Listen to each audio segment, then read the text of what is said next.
Good morning, guys. Welcome back to the channel. In today's video, we're going to be working on the 300 yet again. So we have some stuff in the 6.0 over here. That'll be another video.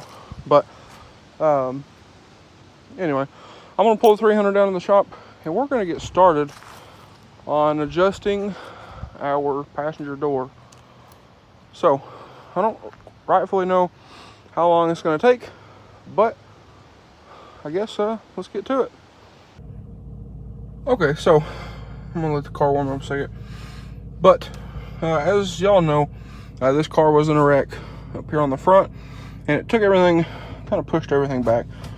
So if you look on the door, you see right here, there's a little bit of a gap between the panel and the dash right here on this side.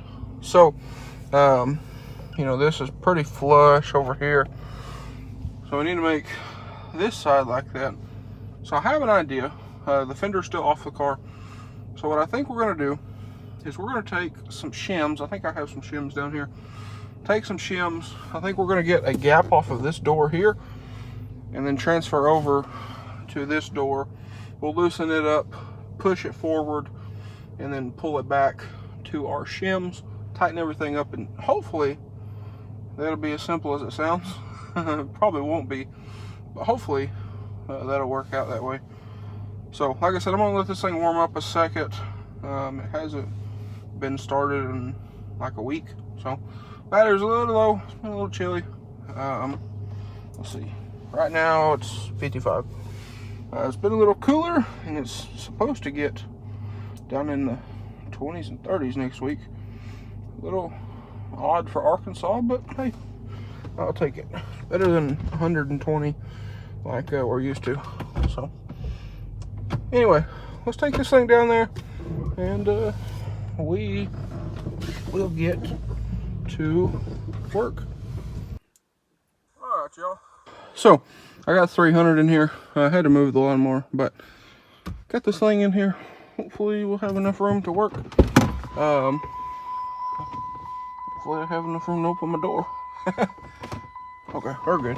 So, like I said, I'm going to show you all these gaps and stuff, the differences in them. That way, y'all kind of get a bit of an idea. So, you see the gap here in this door. This door, as I know, is factory, or as far as I know, is factory gap all the way down. And then if we come over here to the passenger side, our gap, the door is sagging a little bit, but as you can see, that is very, very close, and chipped there and chipped here.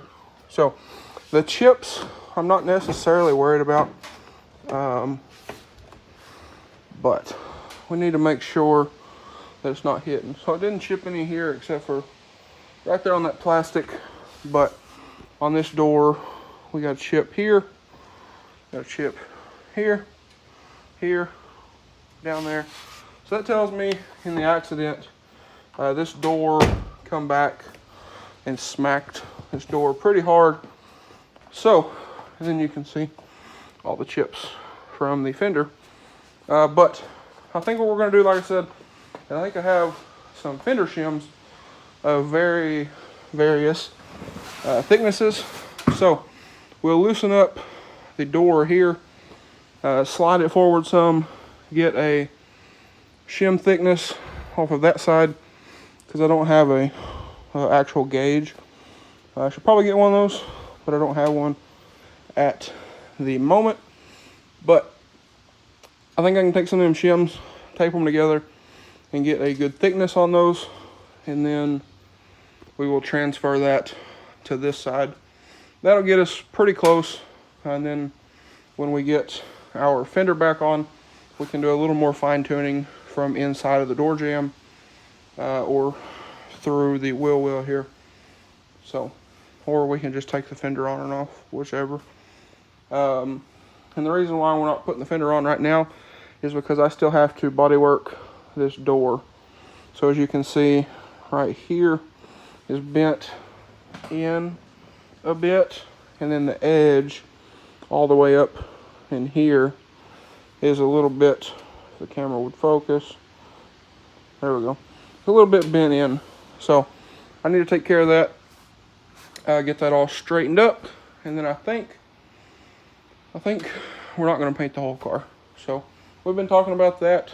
I think we're going to try and blend onto this door here. As y'all can see, got a little dinger there, but I think we can do some PDR on that, and that should be fine. But the rest of the paint on this car is pretty good. We're going to try to save what we can, because it's a lot of work to paint a complete car, especially of this size. I have enough paint to do so if we need to, but if we can save the back half of the car, that would be great. If we can save the roof, that'll be great. But if we have to, we have to. So anyway, I'm gonna grab them shims, try to find them real quick, and then we'll get a measurement off of that side and try to move it over here and see what we can do. All right, guys. So we got couldn't find the shims, but we got some feeler gauges matched up to that side over there, and then come over here, and as you can see, we got our door gap nice all the way down. So what we did, we took our feeler gauges, loosened the door up, probably a little too much. The door dropped pretty good, but we took our feeler gauges, kind of stuck in the door here on this plastic trim. That way we don't mess up any paint. Stuck those in there. He got our spacing right on our door, shut the door, and then he loosened or tightened the hinges, and we were hitting on top of the latch down here.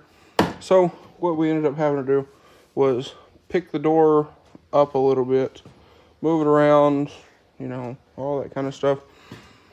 But once we got the top where it wanted to be, loosened up the bottom, and it fell right into place. So now you can open the door. Door shuts nice. So pretty easy. So that tells me that we are lined up pretty good with our latch, being as it shuts nice and easy. So anyway, that's it. Now, what I'm referring to is these hinge bolts here and here. You can loosen those up and move the door around, or take the door off, whatever you want to do. But give us a nicer gap here along the pillar. The top lines up much better. This piece lines up much better. Body line lines up better. So you can see the gap here. And then if we come over to the driver's side, very similar gap.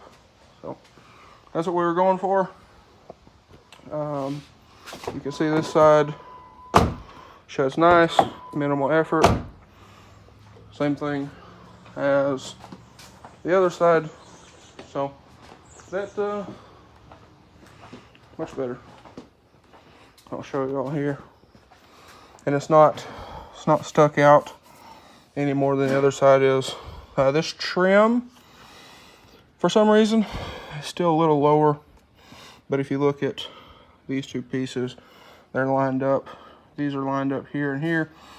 Body line's good. So then you can see shuts with minimal effort. So there we have it. Doors adjusted. Shouldn't have any more interference. Again, you see nice straight gap all the way down. So I think that'll do it. Okay, guys, so I thought I would get down here, this little shorter chair, and show y'all how everything lines up.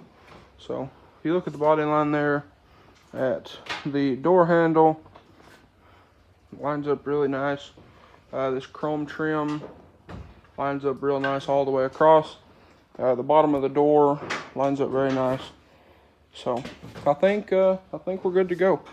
So that's probably going to be a wrap for this video. We're about I don't know if that's going to work, but we got our old bumper harness here that when we bought the car was hanging under the car. So we might try to fix this. I don't know. We'll figure it out in the next video. So anyway, guys, like I said, that's going to be a wrap for today's video. If you guys enjoyed today's video or found it helpful, please drop a like and comment down below. Hit that subscribe button. Thanks for watching, guys, and I hope everybody has a great day.